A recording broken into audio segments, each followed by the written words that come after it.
Bonjour tout le monde, bienvenue à ce deuxième webinaire d'une série de deux sur comprendre, implanter et évaluer les projets de rue conviviale. Mon nom est Michael Saint-Pierre, urbaniste et chargé de projet au Centre d'écologie urbaine de Montréal. Je suis très content d'être avec vous encore une fois cette semaine. Vous voyez apparaître à vos écrans un sondage. Euh, Deux petites questions qu'on va vous poser pour mieux connaître le profil. Donc, je vous invite à y répondre pendant l'introduction de ce webinaire. J'inviterai également mes copanélistes Florence Poliac et Simon Chouinard à ouvrir leur caméra. On va pouvoir débuter. Bonjour à tous les deux et bonjour à toutes et à tous. Encore une fois, nous sommes très contents d'être avec vous aujourd'hui. Ben lançons-nous, hein, nous serons ensemble pour la prochaine heure. Alors, on peut avancer la diapositive. C'est la beauté de travailler. Voilà. Bon, alors, ben d'abord, un grand merci là, aux partenaires qui nous soutiennent, le ministère des Transports du Québec à travers le Fonds vert et la Direction régionale de la santé publique de Montréal, ainsi que l'organisme de subvention de recherche MITAX, qui ont permis de faire ce travail de recherche qu'on va vous présenter aujourd'hui. On va vous présenter en fait la deuxième partie aujourd'hui. On peut avancer. Voilà. Oh, bon. Donc, je me suis présenté, Michael Saint-Pierre. Je suis avec mon collègue du Centre d'écologie urbaine de Montréal, Simon Chouinard-La-Liberté. Donc, le Centre d'écologie urbaine de Montréal, nous aurons 25 ans en 2021, si on s'y rend tous et toutes. Trêve de plaisanterie. Notre mission, c'est de contribuer à développer des villes et des politiques qui assurent le développement de municipalités et de milieux de vie en santé, durable et démocratique. Et pour ce projet, c'est une collaboration avec la professeure Florence Poliac du département d'études urbaines et touristiques de l'Université du Québec à Montréal, ainsi que Nadia Bounhend, qui est doctorante également à l'École des sciences de la gestion, qui sont tous deux de la chaire In situ.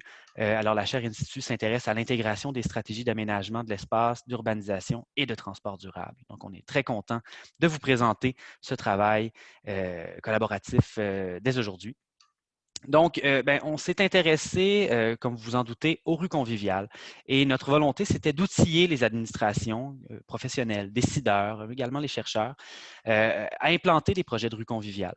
Donc, on s'est intéressé dans le cadre d'une vaste revue de littérature, mais également différentes études de cas québécois. On s'est intéressé au contexte d'implantation, aux mesures d'aménagement, mesurés aux aménagements réalisés, c'est-à-dire, et aux leviers et freins de chaque étape de réalisation. Donc, vous voyez la méthodologie à votre écran actuellement. Je l'ai nommé rapidement, littérature scientifique, littérature politique et des études de cas. On va lancer dans les prochaines heures 6 fascicules, donc une publication qui se nomme Comprendre, implanter et évaluer les projets de rue conviviale. La valeur ajoutée de cet outil-là, c'est vraiment qu'on va vous plonger dans le processus, dans les différentes étapes de réalisation d'un projet de rue conviviale. Évidemment, quand on se promène en vélo, à pied, on voit le produit final, mais il y a beaucoup plus de ça. Vous vous en doutez. Donc, les 6 fascicules qui représentent les 6 étapes, en fait, on va les rendre disponibles dès les prochaines heures. Mais aujourd'hui, on va se concentrer particulièrement sur certaines étapes. La semaine dernière, si vous étiez avec nous, je suis bien confiant que la plupart d'entre vous étaient avec nous. On a traité notamment de la méthodologie, de l'étude du travail qu'on a fait en collaboration. On a traité de la définition, donc comment est-ce qu'on définit un projet de rue conviviale et comment est-ce qu'on le sélectionne, quels sont le processus de priorisation, on pourrait dire. Cette semaine, on va s'intéresser à la conception. Donc, on se souvient, pour ceux qui étaient avec nous, il y avait énormément de questions qui étaient relatives à la conception. Donc, on abordera ce sujet clé. On abordera également les questions de mise en œuvre de projets de rue conviviale. Et finalement, je vais me permettre le parent pauvre des différentes étapes, c'est-à-dire l'évaluation. Donc, on va traiter ces 3 composantes-là. Je vous invite à remarquer au bas de ce merveilleux logiciel qui est Zoom, qu'on a tous appris à se familiariser au courant des derniers mois. Vous avez un outil qui s'appelle questions-réponses, Q&A. Tout au long de la séance, on vous invite à poser des questions. Après chaque présentation thématique, on va avoir une petite discussion avec Florence, avec Simon. Donc, on abordera et on répondra, espérons-le, de façon satisfaisante à vos questions. Et à la toute fin, à la fin de l'heure, on aura une période de discussion un peu plus générale aussi. Donc, il n'est jamais trop tard pour poser vos questions, pour donner des commentaires et on essaiera de tous les aborder d'ici la fin. Donc, sans plus tarder, je laisse la parole à mon collègue Simon qui va nous parler de la conception des projets de rue conviviale. Bonjour à toutes et à tous. Alors, effectivement, on rentre dans le cœur du sujet, donc concevoir les projets de rue conviviale. Les principaux aspects qu'on va aborder, naturellement, c'est les aménagements qui ont été réalisés. On a eu plusieurs questions à ce propos la semaine passée, et les instruments réglementaires de planification qui permettent de respecter les principes d'aménagement qui sont implantés et de permettre une cohérence entre ces deux instruments d'action municipale. Donc, trois thèmes ont été abordés et pour ceux qui étaient là la semaine passée, c'est sûr que c'est en grande cohérence avec les étapes de définition de projet et les thèmes qui sont devenus des enjeux pour les municipalités. Donc, les grandes tendances, tout comme lors des enjeux, sont la mobilité, les enjeux de mobilité, les enjeux de vitalité commerciale et économique, et le développement durable et les préoccupations environnementales. Donc, commençons par l'enjeu de la mobilité. Donc, lors de la conception des différents projets d'aménagement, donc on a vu dans la mobilité que certains enjeux ressortaient et il y avait certaines tendances lourdes qui s'affichaient. Donc, l'amélioration de la sécurité, le sentiment de sécurité pour tous les usagers.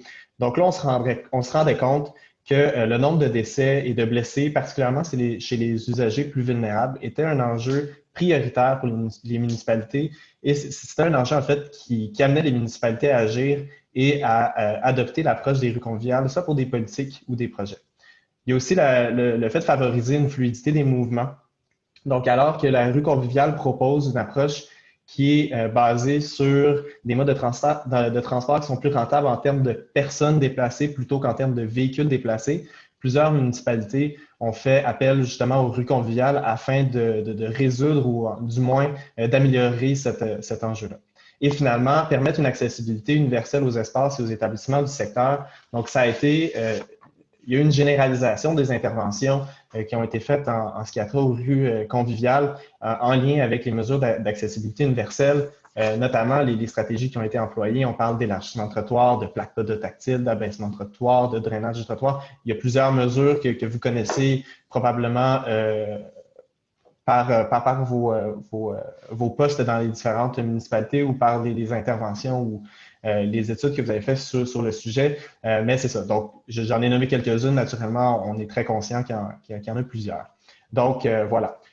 C'est sûr, pour l'amélioration de la fluidité, plusieurs stratégies également ont été employées, que ce soit le transport actif, transport collectif, le covoiturage. Vous avez également plusieurs exemples en tête, je suis bien sûr. Alors que pour le nombre de décès, de blessés, et l'amélioration de la sécurité, on optait généralement pour des conceptions créant ou améliorant les conditions de circulation. On parle d'agrandissement d'espaces dédiés à certains modes, la signalisation, la gestion des traverses, notamment dédiées aux usagers les plus vulnérables. Donc, on va aller dans les études de cas. Donc, la première étude de cas que je vous propose pour la mobilité, on va se plonger dans le projet de réaménagement du boulevard Le Corbusier à Laval. Donc, un des objectifs prioritaires, comme je vous l'ai mentionné tout à l'heure, était la sécurité de tous. La ville de Laval avait un enjeu avec le boulevard Le Corbusier qui affichait parmi les artères surreprésentées en termes de collision, que ce soit en termes de blessures ou en termes de morts. Donc, la municipalité a décidé d'agir notamment en lien avec la Société de transport de Laval, afin d'améliorer cette situation-là. Le deuxième point qui a motivé le réaménagement du boulevard Le Corbusier, c'est de favoriser des déplacements des individus qui sont efficaces et sécuritaires. Donc, on parle ici de diversification des modes de transport et de repartage de la rue. Donc, on peut le voir sur l'image. Donc, réaménagement et réfection des trottoirs et des surfaces de trottoirs permettant justement une accessibilité qui est plus universelle. Pistes cyclables qui ont été ajoutées et également réfaction des surfaces permettant un déplacement qui est plus optimal. Et naturellement, tout ce qui concerne l'aménagement de la voie centrale dédiée aux autobus, les feux intelligents, les mesures de priorisation de passage des autobus, les stations en aval des intersections et j'en passe. Donc, voilà. Et ce qui concerne l'accessibilité universelle, donc, la Ville, en collaboration avec la Société de transport de Laval, a mis sur pied des interventions telles que la réfection d'une portion des trottoirs, les changements des feux de circulation afin d'assurer une meilleure gestion des compteurs numériques, l'abaissement des trottoirs, etc. Ce qui est intéressant aussi dans le cas de Laval, c'est les instruments réglementaires qui ont été mis sur place. Donc, il y a un guide pour l'aménagement des rues comprenant les exigences pour la réalisation des voies réservées pour autobus a été mis sur pied, ce qui a mené notamment une innovation dans les normes de conception routière de l'aménagement des pistes cyclables du ministère des Transports du Québec.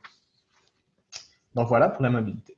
En ce qui concerne la vitalité économique et commerciale, il y a trois différents thèmes qui sont sortis comme des tendances lourdes de notre étude. Donc, la diversification et la favorisation de la rétention des consommateurs. Donc, en offrant des différentes alternatives pour les déplacements, le pari était de diversifier également la clientèle qui pouvait accéder aux différents commerces et établissements d'affaires. Donc, comme stratégie, on peut penser à des mesures d'accessibilité universelle, aménagement des pistes cyclables, de mesures permettant un meilleur déplacement des transports en commun. Après ça, il y a l'optimisation de la gestion du stationnement. Donc, les municipalités ont mis une importance très grande à la réalisation d'études pour avoir un portrait qui représentait bel et bien la situation réelle et les besoins réels en termes de stationnement, notamment adaptés à leur situation particulière. Donc, différentes stratégies par la suite ont été adoptées. On parle d'horodateurs pour les cases de stationnement, de signalisation qui est mise à jour de manière régulière, de gestion de l'offre de cases de stationnement selon la période, etc. Et finalement, il y a l'aspect de favoriser des aménagements qui répondent aux besoins des commerçants. Et qui améliorent la qualité de vie, la qualité du milieu de vie. Donc, on parle d'élargissement de trottoirs, mobilier urbain qui favorise bien sûr les haltes, mais également la consommation, l'enfouissement des fils aériens, etc. Donc, le cas que je vous présente pour l'aspect ou le thème plutôt de la vitalité économique et commerciale est Magog. La ville de Magog, dans son projet de réaménagement de la rue principale, justement, a proposé ce type d'aménagement-là qui permet de diversifier les consommateurs, favoriser l'accessibilité, optimiser les aménagements aux besoins des commerçants. Là, on parle notamment de toutes les mesures qui ont été adoptées en termes de gestion du stationnement. Horodateur, j'en parlais, optimisation du nombre de stationnements selon, oui, l'utilisation quotidienne, mais également selon les points touristiques qui sont un élément qui est important dans le cas de Magog. Et le fait de faire des aménagements qui sont cohérents avec les besoins des aménagements, on parle de mobilier urbain qui est utilitaire et de repos qui permet également un élargissement des trottoirs. Donc voilà. Et pour le troisième thème, on parle du développement durable et des préoccupations environnementales. Donc ce thème-là également a motivé les municipalités à agir en ce sens-là. Donc, certaines municipalités qui sont plus vulnérables au changement que peut causer la crise climatique actuelle ont agi envers les rues conviviales pour s'adapter. Il y a naturellement différents enjeux qui sont liés à la crise climatique, que ce soit les pressions sur les infrastructures, la qualité de l'air et de l'eau, les îlots de chaleur. Vous pouvez en imaginer plusieurs, j'en suis certain. Il y a également le fait de contribuer à l'effort de réduction de l'empreinte carbone. Donc, c'est sûr que les municipalités veulent agir dans ce sens-là, notamment avec la politique de mobilité durable du Québec. Donc, dans ce sens-là, différentes stratégies également se sont appelées à jouer un rôle tel que l'utilisation des modes de transport actifs, collectifs et les incitatifs à l'emprunt justement de ces modes de transport-là pour nos déplacements. Également, l'amélioration de la qualité de vie des citoyens est un élément important de ce thème-là. On parle de réduction des îlots de chaleur, de l'amélioration de la qualité de l'air, du renforcement des écosystèmes qui sont présents et qui contribuent justement à la qualité de vie des citoyens locaux. Pour pour le thème du développement durable, on a sélectionné le cas de Trois-Rivières. Donc, le cas de Trois-Rivières est intéressant parce que il, euh, le projet de réaménagement est venu justement d'un désir d'adapter les infrastructures en lien avec justement le dérèglement climatique. L'adaptation des aménagements au risque de changement climatique s'est faite notamment afin de permettre une meilleure gestion des eaux de pluie et de réduire les îlots de chaleur, mais également de permettre l'approvisionnement en eau potable de certains secteurs de la ville qui s'approvisionnent dans les nappes phréatiques. Donc, pour ce faire, la ville a mis en place 54 îlots de biorétention, 20 000 végétaux ont été plantés et également, il y a eu des mesures de sécurisation de la route. Donc là, on voit que pendant le projet, malgré que c'est un projet qui était d'ores et déjà un projet de développement durable, le projet en cours de route également s'est modifié pour permettre également une sécurisation de ces aménagements. Donc, voilà pour la question concevoir, ou le thème concevoir. Super, merci beaucoup, Simon. Justement, on a quand même un bel exemple. On se souvient, la semaine dernière, on avait une question. Quelqu'un nous demandait quelle est la place du verdissement dans l'aménagement de rue Conviviale. On a un bel exemple ici à Trois-Rivières. Mais peut-être, si on parle de verdissement un peu plus paysager, plantation d'arbres, plantation d'arbustes, etc., on l'a un peu moins abordé. J'aurais envie de vous entendre là-dessus. On a parlé notamment d'amélioration de la qualité de vie. Comment on se positionne par rapport au verdissement, plantation d'arbres, tout ça, aux abords de nouvelles rues conviviales? Alors, tu veux nous entendre nous ou tu Ben veux oui, entendre absolument, les questions? absolument, absolument. Alors, ce que je trouve intéressant dans les trois thématiques qui ont été rappelées par Simon, donc mobilité, réanimation, animation commerciale et vitalité économique et développement durable, c'est que, je vais arriver au verdissement, c'est qu'on voit très bien que la rue conviviale se déploie et se conçoit dans des environnements immédiats de nature très différente. Et les trois photos qu'on a vues le montrent bien aussi. Et dans ce contexte-là, je dirais que les enjeux de la rue en elle-même, articulés aux enjeux de l'environnement immédiat, vont donner des couleurs de projet, des contenus de projet spécifiques. Donc, par exemple, le dernier exemple, il est centralement conçu autour du développement durable, de la gestion de la transition écologique. L'environnement est au cœur, le verdissement également. Et on voit très bien que dans les deux autres cas, on est dans des approches dont le cœur n'est pas celui-là. Et d'ailleurs, les aménagements sont assez minéraux. On le voit sur les diapositives, et parce que finalement, l'enjeu principal, il n'est pas le verdissement dans ces deux cas-là. Alors, ça veut dire que la question du verdissement qu'on avait inclus dans notre cadre de référence générale, comme un des éléments, une des composantes, c'est une composante qui n'est pas systématiquement présente. Je vous rappelle que ce qu'on vous présente, c'est des leçons et des enseignements tirés de cas concrets, donc on ne le retrouve pas systématiquement dans les cas qu'on a étudiés. Certainement qu'on pourrait recommander qu'il y en ait plus, mais en tout cas, on voit très bien que ça n'est pas toujours le cas. Et je pense que ça dépend énormément des priorités qui sont fixées par les différents enjeux contextuels. Donc, ce n'est pas systématique. On peut le regretter, mais c'est un constat qui est tiré des cas. Je rappelle, si vous avez des questions, c'est-à-dire n'hésitez pas à nous les transmettre, mais moi j'en ai une. Simon, on a parlé notamment de vitalité économique. Un peu plus tôt cette année, là, on a identifié la rue conviviale comme étant un levier de développement économique local.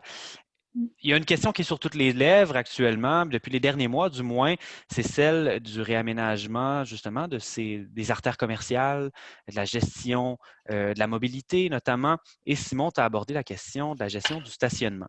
Je suis certain que certains des professionnels et décideurs qui sont avec nous aujourd'hui en ont parlé une fois puis un autre au courant de l'été de ce fameux enjeu-là, c'est-à-dire, j'ai envie de vous entendre là-dessus. Est-ce qu'il y a des cas concrets ou des exemples intéressants de gestion du stationnement aux abords de rues conviviales qu'on a rencontrés dans le cadre de nos études de cas? Absolument. Disons, le cas qui me vient le plus rapidement en tête est quand même le cas de Magog, celui que j'ai présenté dans la mesure où est-ce que l'ampleur de l'étude qui a été réalisé afin de caractériser les enjeux du stationnement et le besoin réel. Je pense que le nerf de la guerre se situe là aussi, là. De connaître ces enjeux réels permet d'adopter des stratégies qui sont plus efficaces. Puis Florence pourra compléter assurément, là. Mais le cas de Magog était intéressant dans la mesure où est-ce que la démarche, une partie importante de la démarche de définition de projet portait sur l'enjeu du stationnement et sur sa documentation, ce qui a permis à la municipalité d'agir dans la mesure où elle comprenait les différentes pointes qu'elles avaient, puis permettait aussi de répondre aux c'est un argument qui est intéressant également pour discuter avec les différents acteurs du milieu. Puis là, on va venir à la gouvernance par la suite, puis à la mise en œuvre, mais c'est un outil qui est important également lors de la discussion avec les parties prenantes pour dialoguer et pour une compréhension commune des différents enjeux et des stratégies qui pourraient être notamment co-créées avec les acteurs du milieu. Florence, je ne sais pas si tu as des... On l'a dit la dernière fois, effectivement, le stationnement, c'est un des maillons central, essentiels de la promotion de la mobilité durable. Donc, d'une mobilité un petit peu moins dépendante de l'automobile, aux externalités, notamment sur la sécurité, la pollution moins forte. Mais il ne s'agit pas de supprimer le stationnement, il s'agit, comme tu l'as très bien dit, de l'optimiser dans les rues et les artères commerçantes. On le sait, dans d'autres contextes aussi, c'est un enjeu essentiel. Et le cas de Magog, il est intéressant pour deux points forts et peut-être quelque chose qui est un point un petit peu plus faible.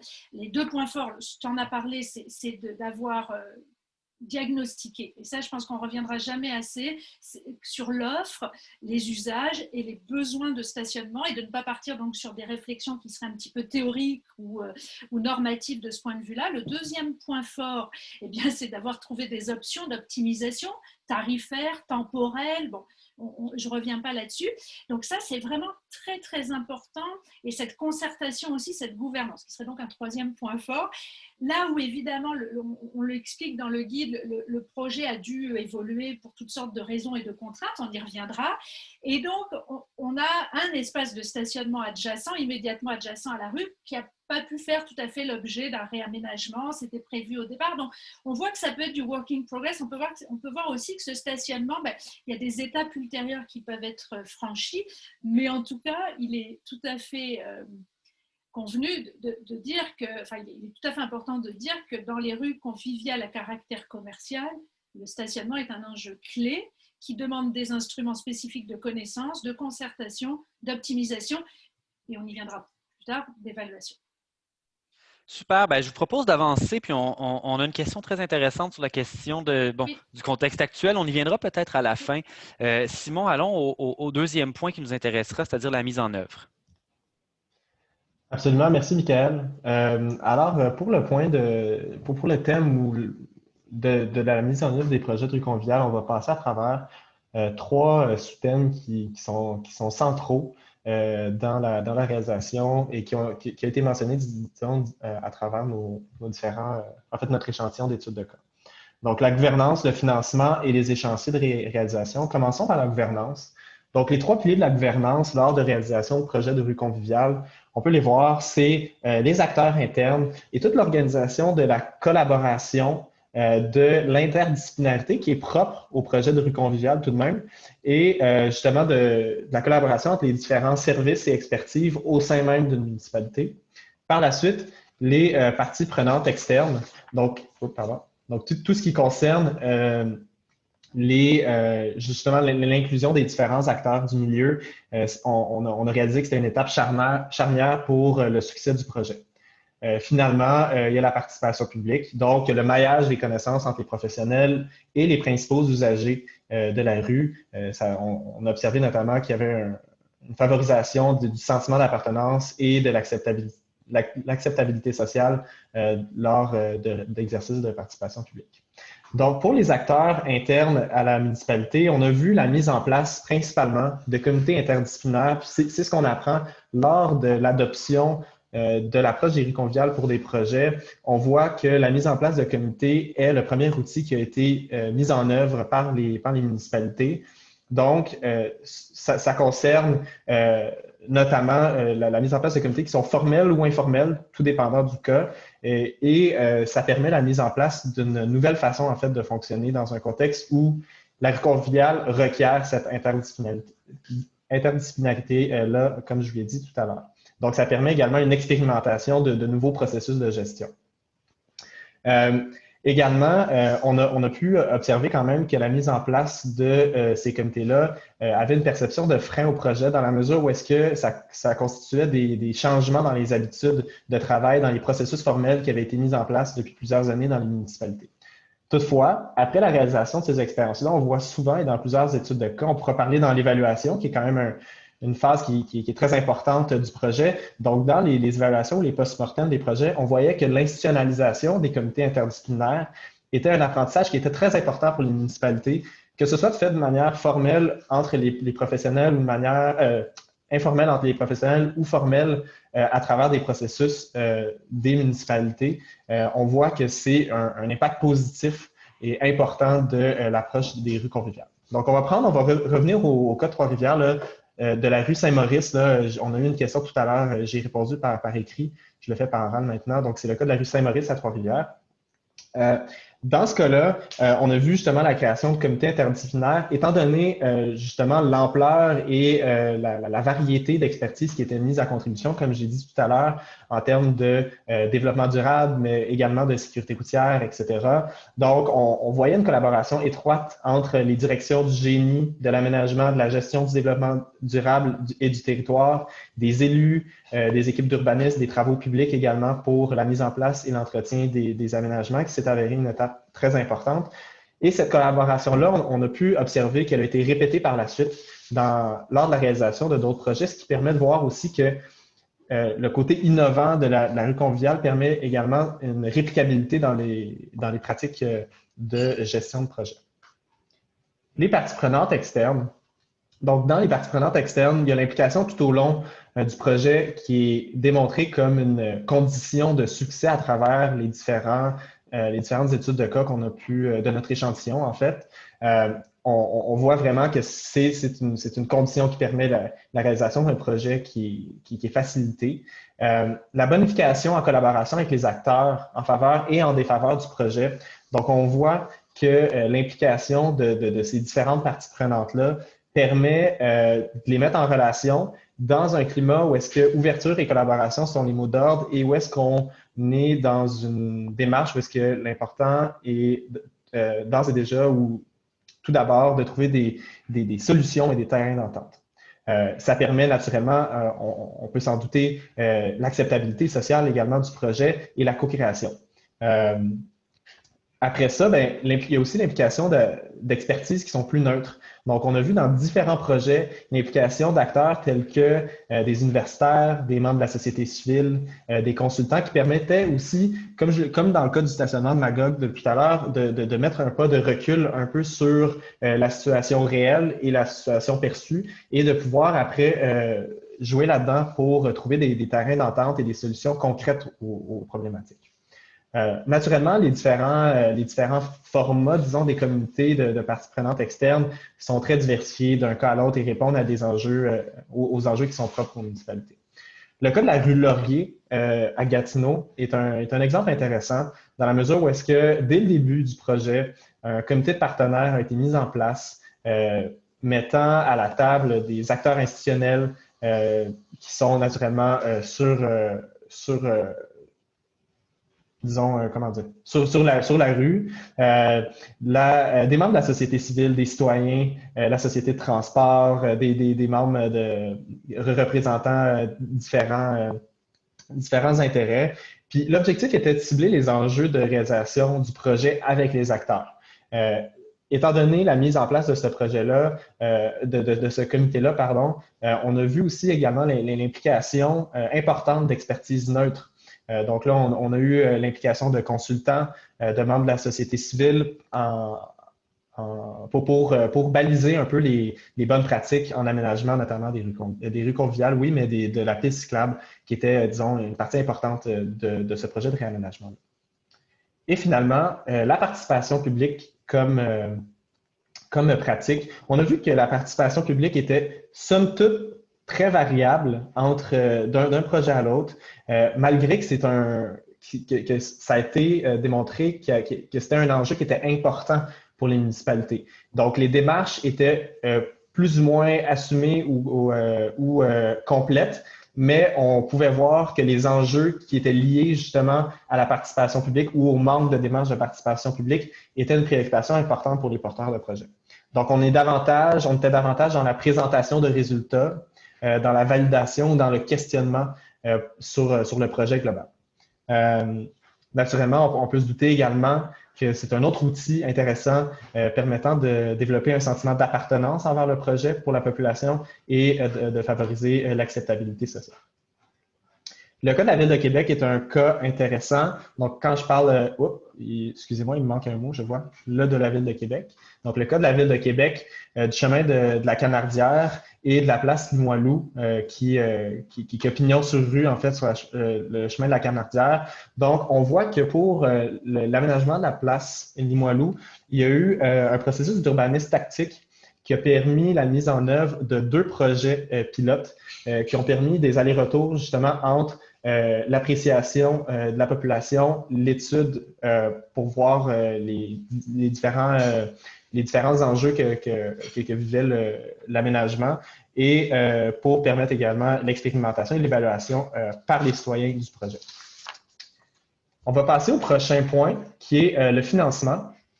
Donc, on peut observer quand même 2 tendances qui seront très importantes.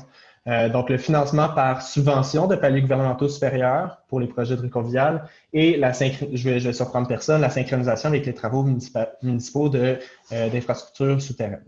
Donc, pour les subventions de paliers supérieurs, donc on a remarqué un fractionnement de projets. Donc, certains projets, malgré qu'ils s'étendaient sur le même axe, fractionnaient leurs projets dans le but d'avoir accès à plusieurs fois à une même subvention. Des enjeux de cohérence ont été relevés à certains moments dans la réalisation de ce type de stratégie-là de financement des projets. Donc, on voit que c'est quand même une limite de certains programmes subventionnaires. Également, l'élaboration de diagnostics globaux en amont et en phase de planification globale de différents secteurs a permis également à certaines municipalités de pouvoir déposer rapidement lors de la sortie de programmes subventionnaires. On a également remarqué que pour certaines municipalités avec moins de ressources, ça devenait un enjeu de pouvoir faire des diagnostics qui étaient aussi larges, aussi complets et leur permettant potentiellement une moins bonne réactivité à certains programmes subventionnaires. Également, les programmes de subvention accentuent également l'importance de faire concorder les projets de réaménagement de surface avec les réflexions d'infrastructures souterraines, étant donné que ces derniers offrent des subventions qui sont beaucoup plus importantes que pour des projets de surface. Pour les travaux d'infrastructures souterraines, je viens d'en parler, la synchronisation des réaménagements de surface avec les travaux souterrains est une stratégie qui est généralisée pour la quasi-totalité des projets. Les gains en coût et en efficacité sont importants. Puis ça donne également pour les municipalités qui accordent un budget dédié aux rues conviviales puis à la réalisation de projets de rues conviviales sans les définir dès le début. Ça donne une flexibilité également lors de l'apparition de certains enjeux souterrains, ce qui permet une meilleure réactivité et de pouvoir faire des projets de rues conviviales en ayant une meilleure synchronicité avec les projets d'infrastructures souterraines. Les échéanciers, je ne vais pas trop m'attarder, mais les 2 enjeux précédents que je viens de vous nommer, donc les programmes de subvention et les travaux souterrains, influencent grandement également les échéanciers, c'est ce qu'on a observé. Puis également, la communication, c'est la clé. Donc, la communication de l'échéancier aux différentes parties prenantes semble être un enjeu qui est pris en compte de manière très sérieuse par les porteurs de projets et effectivement se révèle comme une clé dans la réussite des différents projets. Donc, voilà pour la mise en œuvre. Super, merci Simon donc, pour cette présentation sur ce qu'on a appris quant à la mise en œuvre. Donc, ce que je retiens, c'est quand même de rester flexible dans la gouvernance, rester flexible peut-être sur les moyens, de s'assurer que les discussions soient en œuvre avec toutes les parties prenantes, qu'elles soient internes ou externes, mais aussi sur le financement et de répondre à certaines opportunités. On parlait de gouvernance, on parlait de s'assurer de mettre dans la boucle toutes les parties prenantes à l'interne. Puis ça me permet peut-être de rebondir sur un commentaire et une question, là, notamment de Rita Rachel Dandavino, sur la question des saisons. Donc, j'imagine qu'en intégrant les travaux publics dans la réflexion en amont, là, ça permet notamment d'aborder cet enjeu-là, mais on le sait, on est au Québec. D'ici quelques semaines, malheureusement pour certains, ce sera l'hiver, il y aura de la neige, beaucoup de neige peut-être. Bon, comment est-ce qu'on traite justement la saisonnalité et notre nordicité et comment on la traite lorsqu'on vient le temps d'aménager des rues conviviales? Est-ce que on la traite comme c'est valable pour tous les travaux et les interventions sur les espaces publics dans nos villes sous notre climat. Alors, je pense qu'il y a deux choses. Quand j'ai vu apparaître le commentaire, je me suis dit aussi la saisonnalité ou le 4 saisons, c'est aussi une question dans la conception même des usages. Qu'est-ce qu'on prend en compte quand on fait une rue conviviale, est-ce qu'elle est conviviale juste l'été ou est-ce qu'elle est conviviale 4 saisons? Donc ça, je pense que c'est déjà un élément de réflexion que certains projets ont pu avoir ou moins avoir parfois. Bon, si on en vient à la programmation, la mise en œuvre, la réalisation opérationnelle de ces projets, je dirais que c'est une difficulté de plus, mais qui est quand même intégrée dans la culture professionnelle des différentes municipalités et administrations qu'on a étudiées, mais qui complexifie évidemment le fameux échéancier et la fameuse synchronicité qu'on cherche à avoir quand, par exemple, on en profite parce qu'on va refaire un partage de voirie, on en profite pour intervenir dessous ou comme on intervient dessous, on en profite pour planifier un nouveau partage de voirie. Et cette synchronicité-là, dans un temps réduit d'une saison convenable pour le faire, complexifie les choses et on a vu des projets devoir s'accélérer, se terminer et rapidement. Et on ne parlera pas du cas de Montréal ici, mais la concentration des chantiers sur des périodes courtes, c'est une complexité supplémentaire. Le point sur lequel j'aimerais revenir quand même, alors tu as parlé de flexibilité, Michael, mais je dirais que peut-être la plus-value, une des plus-values des guides qu'on vous propose, c'est cette analyse de la gouvernance, des processus, de la concertation qui est une petite boîte noire. Bien souvent, on dit oui, il faut concerter, il faut qu'il y ait tous les acteurs, il faut faire de la participation publique. Là, la proposition qu'on a à travers les fiches, c'est de décortiquer un peu les tenants et les aboutissants et de révéler que flexibilité, je dirais d'abord, il y a une complexité des projets dans le bon sens du terme. Il y a des besoins de coordination majeurs. Alors, ça rejoint la question de la saisonnalité, par exemple, mais il y a des besoins de coordination majeurs à l'interne des administrations publiques et à toutes les étapes des projets, donc les calendriers, les financements, la concertation, la mise en œuvre, et puis aussi on ajoute la consultation, et que ce besoin de coordination, il est assez vital pour que les projets gardent leur cohérence de départ, atteignent les objectifs qu'ils se sont fixés, et parfois on est obligé de faire des ajustements de calendrier, de financement, de ressources qui apparaissent, qui disparaissent à un moment donné parce qu'on n'a pas réussi à les garantir ou les obtenir. Et ça, c'est autant d'aléas et de contraintes. Donc, ce sont des projets à la gouvernance. J'aurais tendance à dire, quand on voit certaines photos de portions de rue, 500 mètres de rue réaménagées, derrière ce 500 mètres-là, il y a des instruments de coordination très puissants, souvent, qui sont nécessaires pour arriver non seulement à mettre en œuvre, mais à atteindre les objectifs qu'on s'était fixés.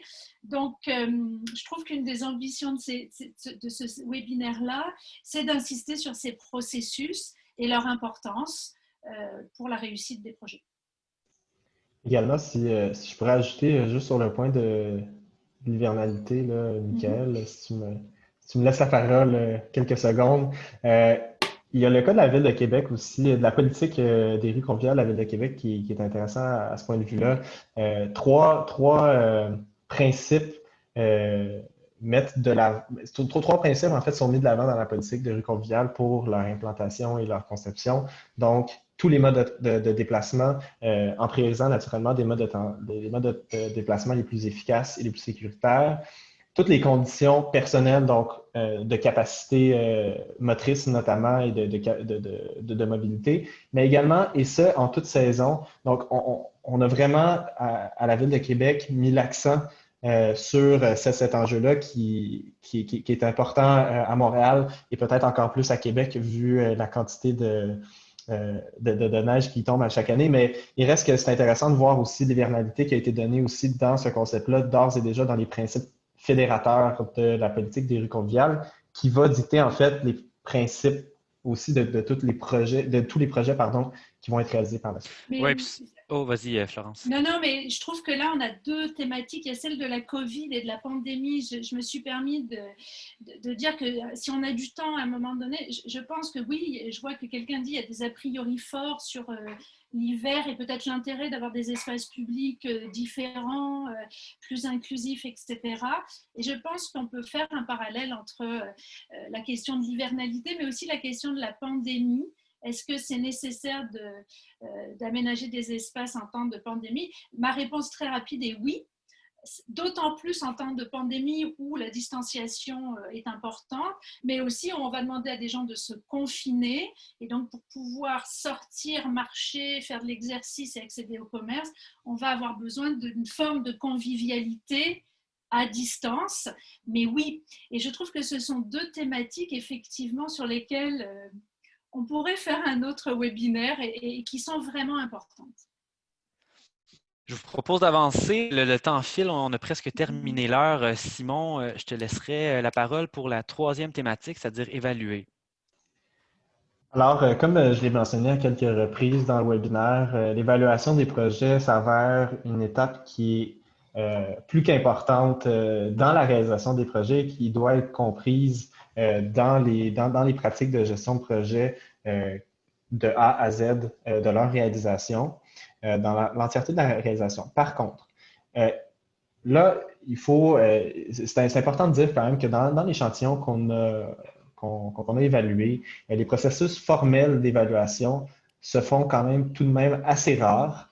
Les évaluations n'évaluent pas systématiquement les objectifs qui sont visés lors des étapes de définition de projet, ce qui s'avère peut-être être une pratique qui est problématique à plus long terme lorsqu'on souhaite dans toutes les démarches, notamment dans la mise en œuvre, on a vu dans la gouvernance qu'on constituait des comités qui s'efforçaient justement de trouver des solutions. Donc, de voir si les solutions qu'on met en place, finalement, répondent aux besoins qu'on a mentionnés en début de projet.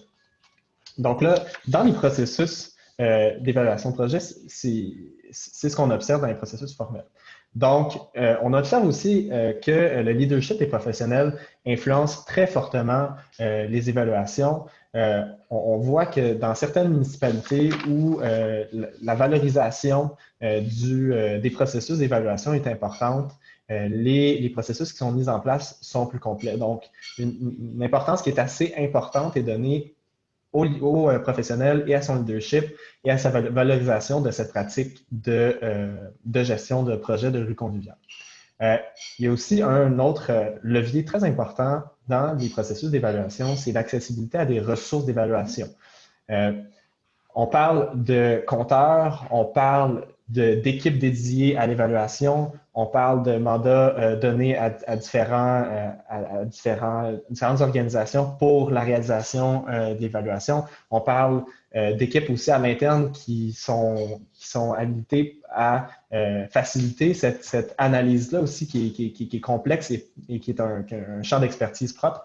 Donc, on voit aussi que la présence de ressources, naturellement, a un effet qui est très important sur la réalisation de ressources, étant donné qu'un professionnel qui va et qui voit que peu de ressources lui sont disponibles assez facilement pour la réalisation de ce type de processus-là, on peut comprendre pourquoi aussi ce professionnel-là va être tenté peut-être de passer en fait cette étape-là qui est charnière selon notre équipe. On a vu notamment dans le cas de Gatineau, la présence de compteurs a permis assez facilement aux professionnels qui étaient responsables du projet de pouvoir comptabiliser différentes données sur l'utilisation des pistes cyclables, notamment la piste cyclable de la rue Laurier. Également, les évaluations permettent la bonification et la réplicabilité. Donc, on a vu dans le cas de Trois-Rivières, il y a des universitaires de Polytechnique Montréal, l'Université de Montréal, d'Ouranos, ont été mobilisés pour la réalisation du projet, notamment en ce qui concerne la gestion des eaux de pluie. Un comité scientifique a été mis en place dès le début du projet pour suivre le projet tout au long et pour favoriser la réplicabilité de ce type de pratique-là qui permet notamment, oui, la gestion des eaux, mais également de répondre à un enjeu qui est structurant pour la ville, c'est-à-dire l'approvisionnement, pardon, je cherchais mon mot, en eau potable. Donc, on a vu justement que tout au long du projet, le comité a pu appuyer justement la municipalité et favoriser la réplicabilité dans d'autres rues de la municipalité qui vivent exactement, qui sont dans environ les mêmes contextes. Donc, voilà. Pour les freins, la culture organisationnelle, je ne vais pas trop me répéter, mais la culture organisationnelle est un frein important. La valorisation, oui, des professionnels, mais également de leurs gestionnaires est un frein important à la réalisation de démarches d'évaluation.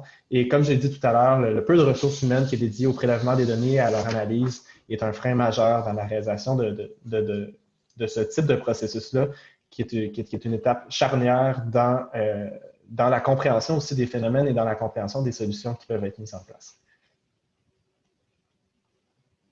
Merci beaucoup, Simon. Bon, tu l'as abordé, puis je l'ai dit un peu en boutade en début, là, bon, le parent pauvre, je t'ai vu grimacer un peu, Florence, tu me pardonneras.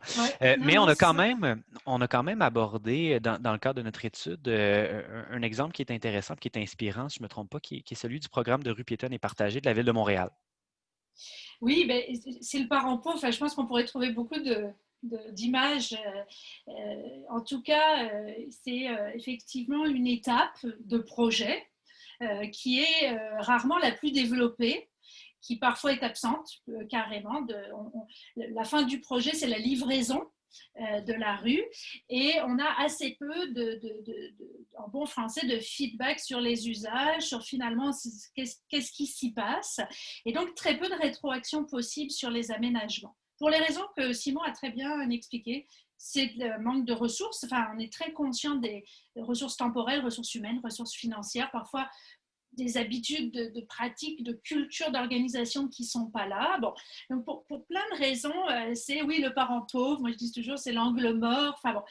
Or, cependant, l'exemple de Montréal et de l'évaluation des rues partagées montre que, d'abord, c'est possible. Et ça, je trouve que c'est déjà un premier point intéressant. C'est possible, mais c'est possible parce que ça a été designé dans le projet très en amont. C'est-à-dire c'est une étape qui est conçue en amont du projet lui-même comme étant partie prenante ou composante clé du projet. Donc, on y dit une étape temporelle, on y dédie donc une ressource, des ressources et des méthodes. Et donc, ces méthodes, elles sont notamment quantitatives, qualitatives. Je fais un petit clin d'œil à la personne peut-être qui est avec nous, qui la semaine dernière disait, mais ça peut être quoi les indicateurs, convivialité, sécurité, inclusion. Ben, il existe des méthodes, alors on n'a pas trop le temps de développer, mais des méthodes quantitatives et qualitatives pour mesurer si on a atteint nos objectifs et la qualité de nos aménagements. Ça me paraît essentiel pour savoir finalement l'efficacité de l'action de tous les points de vue. Et donc, il y a des cas où, on a parlé de Montréal, mais il y a des pistes dans plusieurs autres cas qui sont vraiment pertinentes de ce point de vue-là. Alors, je vois qu'il y a des questions qui rentrent. Oui, ben c'est ça, je suis en train tranquillement. Merci beaucoup pour l'envoi des questions, mais peut-être un peu pour continuer, il y a Svi Lev qui nous demande là, si on peut faire évoluer la perspective de gestion de projet avec implantation égale fin vers un processus un peu plus continu qui intégrerait justement le suivi, l'entretien, la pérennité. Alors, je pense que c'est un point essentiel qui est soulevé ici, et c'est un peu ce que je disais sur le cadre de la ville de Montréal, c'est-à-dire qu'il faudrait, que la conception du projet et de ses différentes étapes, parties prenantes et ressources, n'ait pas pour finalité de livrer uniquement un aménagement, et qu'il y ait bien une conception dans le temps long, avec des échéances, avec des échéanciers, avec une temporalité qui aille au-delà de la livraison. Pour les points qui sont évoqués ici, il faudrait budgéter l'entretien. On parlait de l'entretien hivernal qui peut coûter cher, qui peut ralentir des choix de projet. Peut-être que si on l'intègre, peut-être que c'est des composantes en tout cas qui devraient être intégrées. Donc oui, c'est des cultures de projet qu'il faut changer. Le projet ne se termine pas le jour où on coupe le ruban. Hein, le projet doit être sur le long terme. On a vu ce que ça donnait avec les infrastructures routières des années 60 et 70, où on a très peu budgété le suivi, l'évaluation et l'entretien, et on le paie aujourd'hui.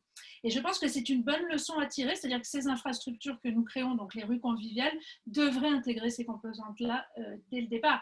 Alors, c'est faisable, c'est des changements de pratique, mais je pense qu'on est tout à fait outillé du point de vue méthodologique pour le faire et accompagner les décideurs dans cette voie-là. La question de l'évaluation suscite tout plein de réactions. Puis, il y a Selma Vorobiev, bonjour Selma, et également Denise Lavallée qui parle d'évaluation participative. Là, je me permets de synthétiser. Peut-être en quelques mots, qu'est-ce que c'est l'évaluation participative et comment ça pourrait être bénéfique pour des projets de rue conviviale? C'est-à-dire qu'il y a plusieurs, ça recouvre un certain nombre de pratiques, mais l'idée, ça serait d'aller tirer de l'usage et de l'usager et de l'expérience vécue un certain nombre d'enseignements sur l'aménagement qu'on a, par exemple, en tant que promoteur d'un aménagement, l'aménagement qu'on a fourni et de mesurer du point de vue qualitatif notamment, mais ça peut être aussi un peu quantitatif avec sur les usagers, ce qu'il advient du projet une fois qu'il est livré et de ses usages. Ça peut être de l'observation, directe, ça peut être des focus groups, ça peut être des enquêtes auprès des usagers. Et c'est vraiment important parce que un aménagement peut donner lieu à des usages qu'on avait prévus, des usages imprévus, et aussi peut rater une partie de sa cible. Et dans les usages imprévus, il peut y avoir des usages intéressants, il peut y avoir des usages plus conflictuels. Donc, le fait d'inclure l'usager comme expert de son propre aménagement, de l'aménagement qui lui est dédié, est vraiment une chose intéressante. Super. Puis peut-être, comme je dis, le temps file. Peut-être une dernière question. Il y a Maria Urbina qui fait référence à certains exemples qu'on a nommés, qu'on a présentés en fait, où il y avait notamment des trottoirs en pavé. Comment est-ce qu'on fait l'arbitrage, ou du moins, comment est-ce qu'on peut mieux intégrer les critères d'accessibilité universelle dans des projets de rue conviviale? Point extrêmement important sur lequel je me suis déjà commis aussi avec d'autres groupes qui réfléchissent à ces questions-là. C'est un enjeu d'aménagement très important. Comment on concilie non pas les usages, mais comment on concilie les réponses à des situations de handicap et comment on aplanit les situations de handicap pour toutes les formes de vulnérabilité. Ça peut prendre plusieurs choses. D'abord, aujourd'hui, le design urbain nous apprend qu'il y a des aménagements qui peuvent être parfaitement inclusifs et très inclusifs pour l'ensemble des populations vulnérables. Et la deuxième chose, c'est qu'on peut travailler avec ces usagers en situation de vulnérabilité, de handicap, avec des focus groups, avec des parcours commentés. On rejoint là non pas l'évaluation participative, mais le diagnostic participatif, où on va faire venir sur le terrain, pour leur expérience d'usagers en situation de vulnérabilité, des groupes, pour travailler avec eux sur finalement du co-design inclusif, en plus des normes qui existent, mais les normes ne sont pas toujours suffisantes pour garantir que cet usage il est véritablement inclusif. Donc là, on boucle un petit peu. Je voudrais conclure là-dessus. On a besoin de diagnostic, on a besoin d'évaluation pour faire des bons projets. Et c'est les deux étapes fondamentales pour réussir un aménagement qui soit le plus optimal et qui remplisse ses objectifs. Donc, ça peut être aussi des diagnostics et des évaluations participatives. Puis j'ai menti un peu plus tôt. Je me permets une dernière question parce qu'elle est cohérente. De Monsieur ou Madame O'Brien, vous me pardonnerez, là, il n'y a pas le prénom. Comment est-ce qu'on peut expliquer en quoi l'évaluation après projet améliore les projets futurs? Quels sont les avantages pratiques de cette façon de faire et comment peut-on expliquer par la suite les coûts auprès du grand public? Alors, il y a plusieurs questions, donc plusieurs réponses dans le temps. L'évaluation après, post-livraison, peut-être même post-usage, on n'a pas dit quand, on livre un projet, peut-être qu'on peut regarder déjà combien il a coûté par rapport à des budgets initiaux, mais on va le laisser vivre et puis on peut prévoir des évaluations successives dans le temps pour voir la croissance de l'achalandage, de l'usage, les conflits d'usage, etc. Donc, plusieurs éléments là-dedans. On va apprendre sur le projet à condition Et là, c'est un petit peu, je prêche pour quelque chose auquel je tiens beaucoup. Donc, comme on dit, je prêche pour ma paroisse. Il faut évaluer les usages. Est-ce qu'on a atteint nos objectifs de sécurité, de convivialité, d'inclusion? Est-ce que ça répond aux besoins des usagers? Certes, mais et combien ça a coûté?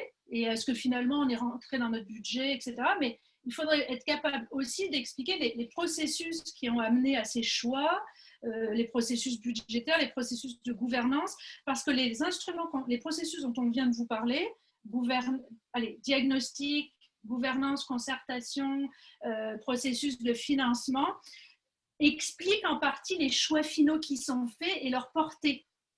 Quand bien même vous avez au départ des objectifs et des cibles, tous ces processus-là ont une influence in fine sur les contenus et sur l'impact que ça va avoir sur les usagers. Donc, il faut être capable de comprendre les nouveaux usages et si on atteint nos cibles de sécurité, etc. Il faut être capable de comprendre les processus. C'est peut-être là où ça a, bon français, bugué un peu, où on a dû faire marche arrière, les enjeux financiers, les enjeux de concertation, les compromis qu'on a passés avec les uns ou les autres. Et de ça, on est capable d'évaluer le projet en lui-même et surtout de tirer des enseignements pour la suite. En tout cas, on souhaite que cette évaluation puisse, on revient à la question qui a été posée, développer une nouvelle culture du projet au niveau local, si on est capable de documenter les contenus et les processus et voir où il y a eu de la friction et où il y a eu des leviers et des freins, en fait, et donc de documenter pour le futur, de tirer des enseignements. L'évaluation, ça peut être très porteur, mais c'est un exercice très complet qu'il faut pouvoir faire. En contribution supplémentaire, là, on a des participants qui en ont ajouté. Là, Sébastien Chartier-Hébert allait un peu dans le même sens que toi. Il y avait Rita Rachel Dandavino qui disait que l'évaluation devrait également prévoir des ressources pour l'ajustement du projet, non seulement pour les projets futurs. Et je ne saurais taire Saoussen El-Feki qui mentionne également qu'il y a un cadre d'évaluation du programme des rues piétonnes et partagées à Montréal, qui est d'ailleurs public. On pourrait en discuter pendant encore plusieurs heures. La beauté de la chose, c'est que au courant des 2 dernières semaines, là, les 2 webinaires, on a montré quelques morceaux du puzzle, mais c'est un puzzle qui est beaucoup plus large et nous vous enverrons bien évidemment cette publication, les 6 fiches, c'est-à-dire qu'on a conçues avec l'équipe de In Situ. Donc, vous aurez accès à ça très, très rapidement et vous verrez, on va aller beaucoup plus dans le détail, notamment dans les études de cas, notamment dans tout l'argumentaire aussi, puis dans un peu, probablement que ça va vous aider à vous positionner par rapport à des enjeux qu'il y a dans vos propres municipalités aussi. Donc, il y a certains commentaires, certaines questions qui ont été posées, qui n'ont pas été abordées, mais seront probablement répondues là, à la lecture de ces différentes fiches-là. Simon, peut-être peut-on avancer? Parce que je vois l'heure avance et évidemment, tout le monde a faim, tout le monde a hâte d'aller manger. Écoutez, ce sera lancé, comme je disais, dans les prochaines heures. Rueconvivial.com, probablement qu'à partir de demain, jeudi, ce sera disponible. La captation des webinaires sera également rendue disponible un peu plus tard pour ceux qui n'ont pas pu être avec nous ou encore pour ceux qui ont manqué la première semaine ou vice-versa. Sur notre site, là, il y aura une multitude d'outils qui ont été créés par le Centre et également par d'autres organisations. Donc, ce que je tiens à dire, un grand merci. On a eu énormément de succès. On a eu 105 participants là, à notre plus haut aujourd'hui, 115 la semaine dernière, puis espérons-le encore plus avec les captations vidéo. On vous invite, c'est-à-dire à nous suivre. Vous voyez tous les canaux habituels, mais également à suivre les travaux de la chaire In Situ et de Florence Poliac. Merci beaucoup, Florence. Merci beaucoup, Simon. Merci à tous. Et je souhaite à toutes et à tous une excellente fin de journée et à bientôt. À bientôt. Merci, au revoir. Au revoir.